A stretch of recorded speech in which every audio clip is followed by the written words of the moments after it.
So we finally did it, guys. Yeah, we got to 100 likes to the prepare for the CCHI video is what I'll be saying the day that we actually do that. All right, and we're still not there. We still have 15% to go. See, this is MIP21 right here on the cloud, and here it is, 100 likes still to go. Let's go. And this is our little bridge made out of likes, like Fortnite, right? It's made out of likes, and whenever we get a like, we get to build a little bridge. We're still on our way, but we're still not there. Close but no cigar. So come on, guys, I know that we can get the prepare for the CCHI video to 100 likes. I was hoping that we could get it by tomorrow. Unfortunately, we are probably not gonna get there tomorrow, but it doesn't matter. I'm pretty sure, and I know, I'm confident that we're gonna get there next week for sure. If you don't know what I'm talking about, we're trying to get the video, which I'll post a link up here and down in the description, prepare for the CCHI to 100 likes, just like you can see in my awesome drawing. Once we get to 100 likes, we're gonna be posting the MIP21 video to YouTube. It is already available on Patreon if anyone wants to go ahead and take advantage of that. You can support us with as little as $1, and we give you all the medical practice videos ad-free. We give you scripts, we give you answer sheets to those videos, vocabulary lists, and much more content. Alright, so get on that, guys. If you want to support us through Patreon, we will forever love you. And if we get the, well, not if, once we get the prepare for the CCHI video to 100 likes, we're gonna be posting MIP21 to YouTube. We're gonna give everyone a chance to go ahead and post comments on that video, and we're gonna pick 2 comments at random, and the 2 people that made those 2 comments are gonna get exclusive links to MIP22. We are gonna give them a chance to record their interpretations and send them over to us. That way we can provide them some lovely feedback. So let's do it, guys. Let's get that video, which has got 15 little likes. That's nothing. I'm sure that we could probably get those 15 likes by next week. Let's say Wednesday. I'm calling it. I'm saying Wednesday we're gonna have it. All right.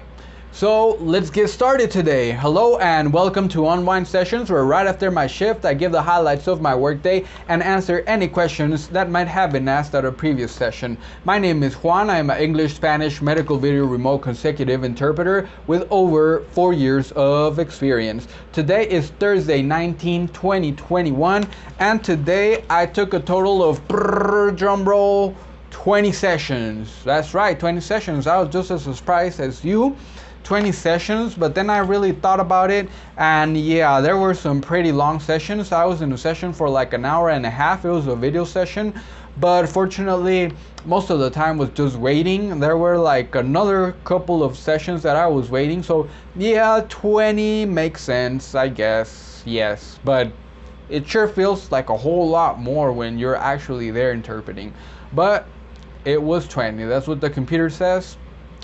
That's what I'll go with. All right, and yeah, always a mix of video and audio sessions. And there was just one highlight today, and that highlight was that the doctor said that they were gonna give the lady a biopsy, and well, guess what? I said that they were gonna do an ultrasound, and then the doctor looked at me, and then she said biopsy, and then I looked at the doctor and I said, "Doctor, I'm sorry." I looked at the patient and said, "Disculpe, era biopsia." So that was that, and I was just able to get with the session. But every session today was fairly easy, fairly straightforward. Nothing really worth mentioning that might improve or give you a better understanding of what it's like to be a BRI, right? So let's get to it. So this is the 10 must-know psychiatry vocabulary terms part 2. All right, and the definitions today were acquired from healthline.com, mayoclinic.org, Google, webmd.com, and the lovely website Psychiatry. It's Psychiatr.ru. All right. All right. So let's get started, right? And before I do, any crypto investors out there? How you liking Cardano? Cardano's looking pretty good right now, right? All right. Just made $100 today off of that. All right. So let's get started. Opioid use disorder. And this is in Spanish, trastorno por uso de opioides. Now, what is this? It is any mental or behavioral disorder due to the use of opioids. Opioids are narcotic analgesics used to relieve pain. So, if you're not familiar with what opioids are, they have the name of Norco, what do they call Norco? That's a brand name, but they call it something else. Oxycodone and codeine and morphine, of course. Or I'm not sure if morphine is an opioid or not. I'm pretty sure it is, but I don't know if there's like some different classification. I'll look it up tomorrow. All right, but I'm pretty sure it is an opioid because it comes from the opium plant. All right, if you're not familiar with medical stuff, right? Medical conditions. When a patient has a lot of pain, sometimes they will prescribe them oxycodone, which is a very regulated medication, and they tell them that they could get addicted to this medication and things could be bad. Use it sparingly, only when they need. They need to sign waivers and stuff. Well, not waivers. They need to sign the what do you call it? A consent? No, not a consent. A form. Let's just say it's a form that they sign saying that they will not use that medication in a wrong manner, or they will not give it away. They will not throw it away, and they will dispose of it properly. Why? Because it's so dangerous that it could make the person become addicted to it. And the worst thing is that they could have opioid use disorder. So very, very bad. And I haven't had to treat any opioid use disorders except for heroin, but I'm pretty sure heroin is an opioid, but it, of course, is not a legal opioid, right? So it's an illegal drug. And but since this is something that I hear a lot in medical, in just regular medical sessions, not psychiatric, I decided to include this here. That way you guys have an idea of what it is, because a psychiatrist is the one to, or a psychologist are the ones who actually diagnose that, right? A clinical psychologist. All right. Number 2 is post-traumatic stress disorder, or PTSD, or right here, trastorno por estrés post-traumático. I don't know if, I guess it could focus there, right? Why isn't it focusing? All right, I'm pretty sure you can see it there, right? All right. So what is this? And this is a long definition. All right, but I find it like it's really good, very detailed.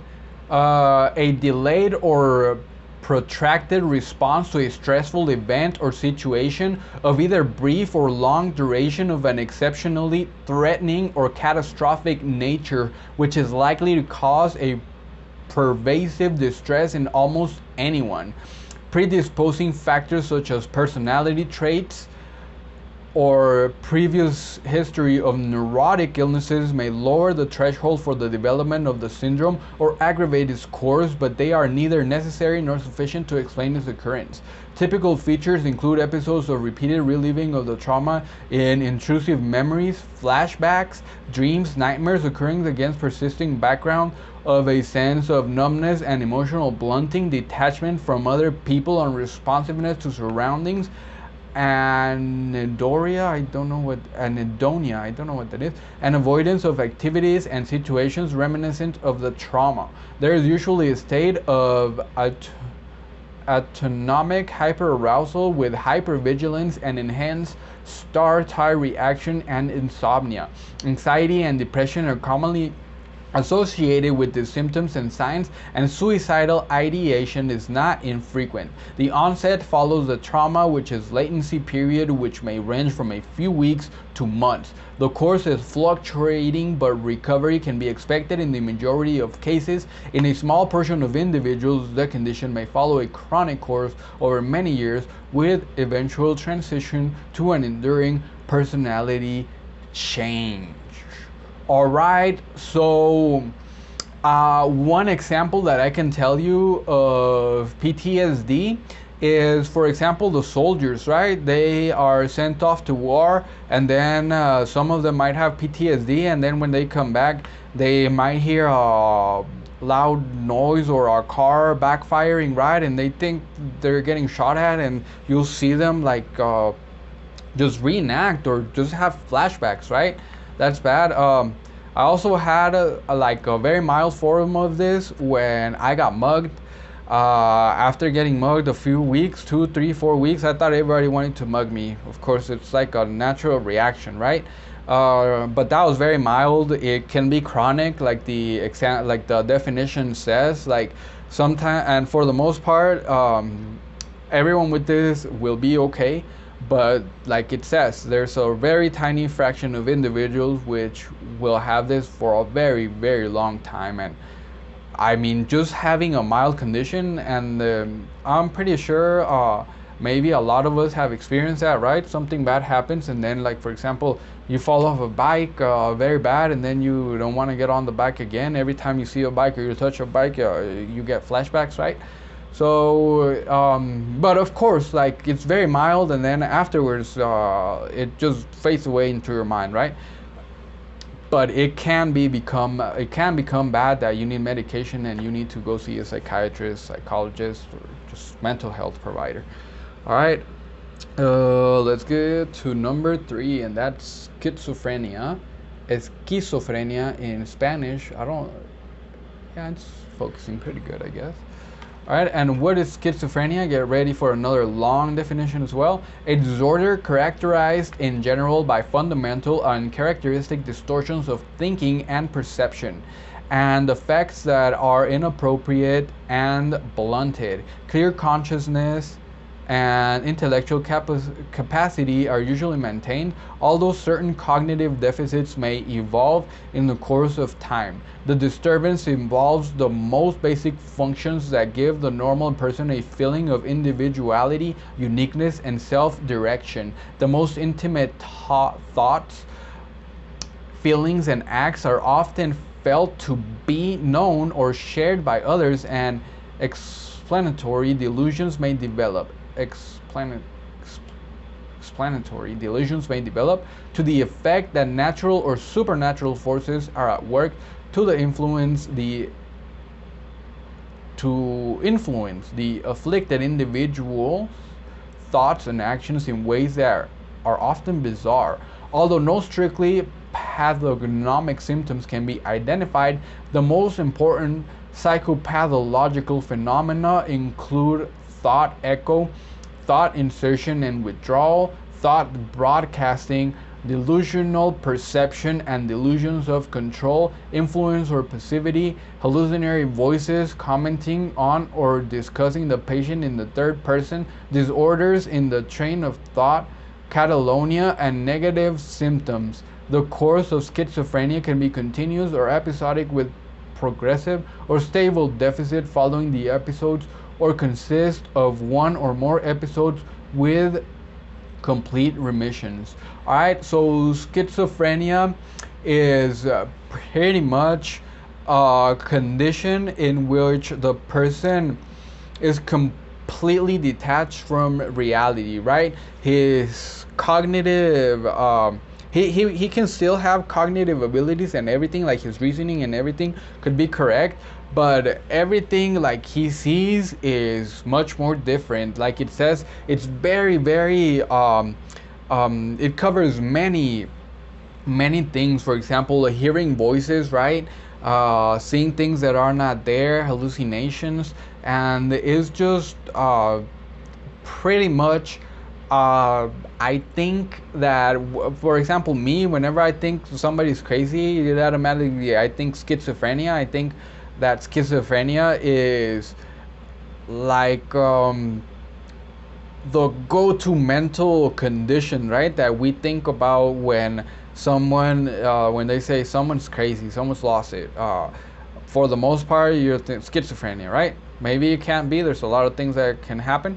One thing though that is schizophrenia gets confused with multiple personality disorder, which is not. Multiple personality disorder is something completely different. If a person has a lot of personalities, he might have schizophrenia, but it's not schizophrenia that's causing the multiple personalities. All right. Number 4, social anxiety disorder. Here it is, social anxiety disorder, trastorno de ansiedad social. This is a awareness of strangers and social apprehension of or anxiety when encountering new, strange, or socially threatening situations. Such fears arise during early childhood but are severe enough to cause problems in social functioning. This is, for example, the person that gets very, very very nervous, like very anxious, right? Whenever they have to do something socially, like for example, a person that has to read a book out loud, right, in class, or a person that child that has to go to school and he's just like he just doesn't want to go to school. He just feels a lot of anxiety with like being in social environments, right? And this can get like really, really bad, where the person will just completely withdraw and they don't want to have anything to do with society at all. So this can get very, very bad, and it can completely like drop the quality of life for someone. Like imagine not wanting to even go out to the store because the interaction between you paying with the cashier will just completely like trigger an anxiety attack, right? So very, very bad and very common. Number 5, tic, and the Spanish translation is the same, tic. It can be nervous tic, tic nervioso. This is an involuntary, rapid, recurrent, non-rhythmic motor movement, usually involving circumscribed muscle groups or vocal productions, that is of sudden onset and serves no apparent purpose. Tics tend to be experienced and irresistible, but they can usually be suppressed for varying periods of time, are exacerbated by stress, and disappear during sleep. Common sleep motor tics include eye blinking, neck jerking, shoulder shrugging, and facial grimacing. Common simple vocal tics include throat clearing, barking, sniffing, and hissing. Common complex tics include hitting oneself, jumping, and hopping. Common complex vocal tics include the repetition of particular words and sometimes the use of socially unacceptable, often obscene words, corpolalia, and the repetition of one's own words or words, palalalia. So this is something that a person does involuntarily. They don't know that they're doing it, or yes, they know that they're doing it, but for some reason they are not able to stop it. Like for example, I used to know this one girl that she used to blink a lot. Like all like you see, like whenever she got very nervous, this was her tic. Like whenever, and if she wasn't nervous, she was normal. She had no tics, but if she was put in a uncomfortable situation, she would just start blinking a lot. And I've seen other tics. I remember of a man when I was little that I used to laugh at him, but of course you grow up and you realize that, well, it's nothing to laugh about, right? But of course, but I was a little child, right? And like the man, he would go like this, and he would go like this, and then like all of a sudden his face would just come back, and then he'll be talking normally, and then he would go like that. And when I was a child, it made me laugh because I thought that the man was trying to bite his own ear off, right? But now, like, of course, I feel horrible for laughing at that man, but I have a clear example of a tic and how bad they can get. All right, number 6. This is antisocial personality disorder, or ASPD. The Spanish translation for that is trastorno de personalidad antisocial, or TPA. Now, I just want to clarify something. I did not know this. I just learned this today upon doing the research. And sociopathy, sociopathia, psychopathy, psychopathia, they all mean the same thing. And I saw an article that says that people have been trying to divide and sociopath from psychopath, but in the end it just gets all merged together and it just means the same thing. All right, so now you know, and now I know as well. All right, and this is, look, sometimes called antisocial personality disorder, sometimes called sociopathy, is a mental disorder in which a person consistently shows no regard for right and wrong and ignores the right and feelings of others. People with antisocial personality disorder tend to antagonize, manipulate, or treat others harshly or with callous indifference. They show no guilt or remorse for that behavior. Now, a very, very extreme of psychopath can be a killer, right? A psychopathic killer, a person that just kills for killing, right? They don't care about anything. They just kill, all right? And a very mild psychopath, it can be just a person that lies about having or doing stuff, right? And they just lie to get an advantage over someone else, like just to step and get ahead. And they don't care about everyone who they leave down, everyone who they harm in the way, as long as they can be on top, right? That's also a sociopath, but of course, since he didn't kill no one, it's a very mild form, right? It's until the killing happens that, well, bad things happen, right?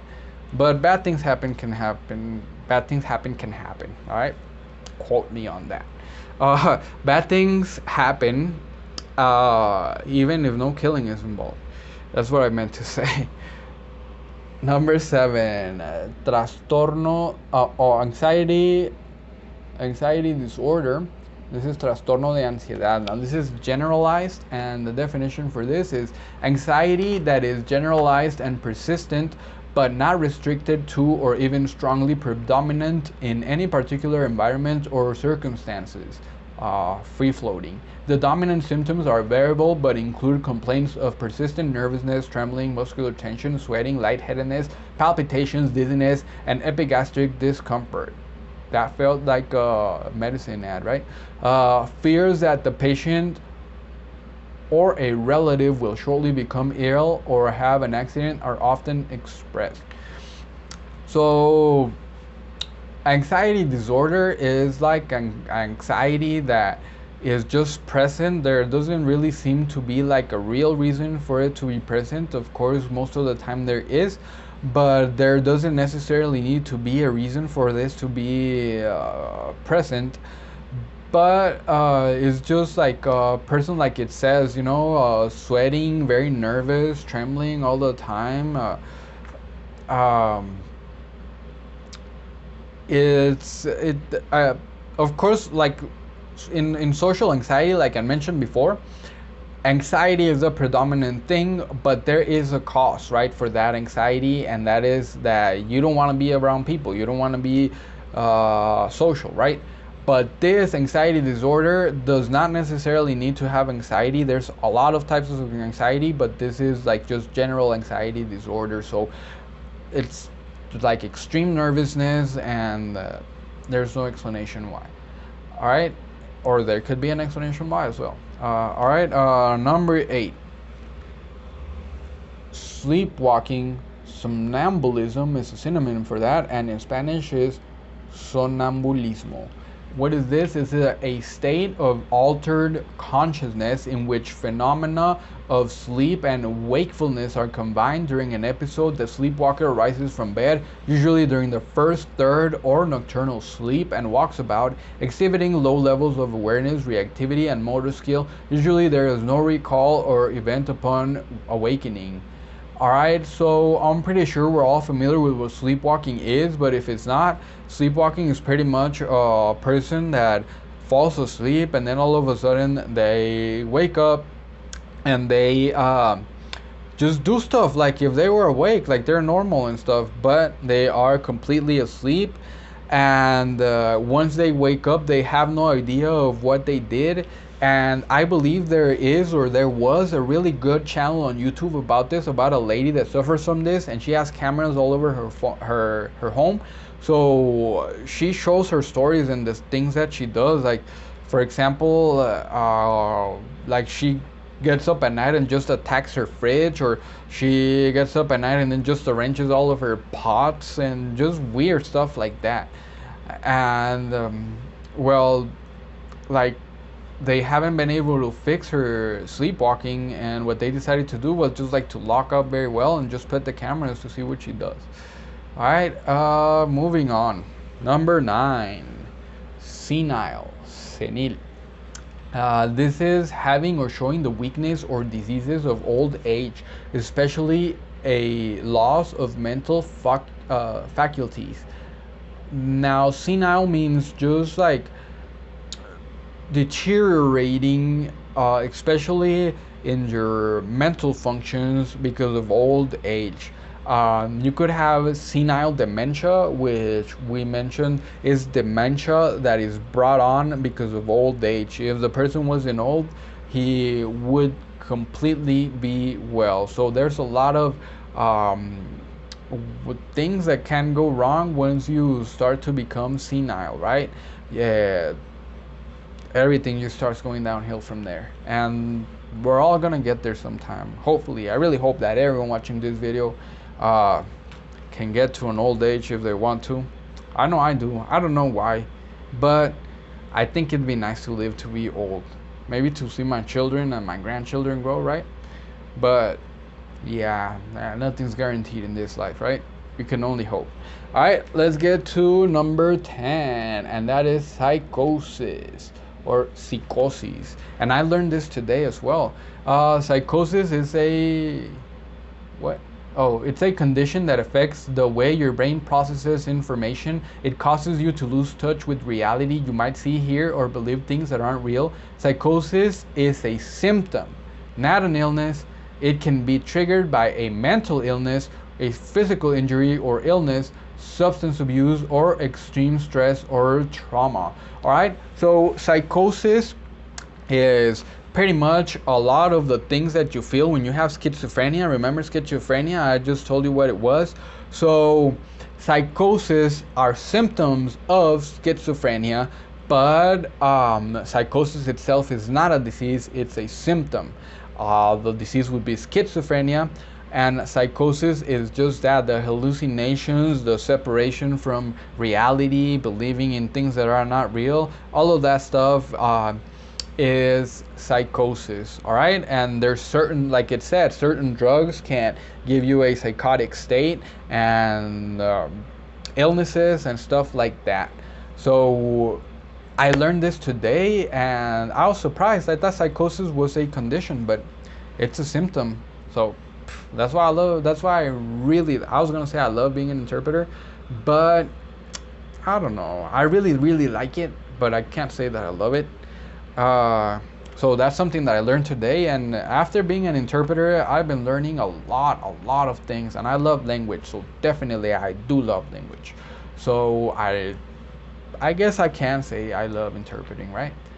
Alright, so that is going to be pretty much it for me today. Please leave your questions in the comments and I will answer some of them on the next session. Remember that if anything is time sensitive, let me know and I'll get to that right away. I'll be here every Monday through Friday after work. Remember that we have a Patreon page where with as little as $1 you can help to motivate us to create much more content, and we'll give you access to everything in there: medical practice videos ad-free, scripts, answer sheets, vocabulary lists, and more content. And most importantly, you will forever win a place inside of our heart. We love all of our Patreons. We love everyone that has bought us a coffee. We love all of our subscribers. We love you that is watching the end of this video. So thank you so much for watching. Please like and subscribe if you haven't done so for much more content. And don't forget to share. Happy interpreting. Goodbye.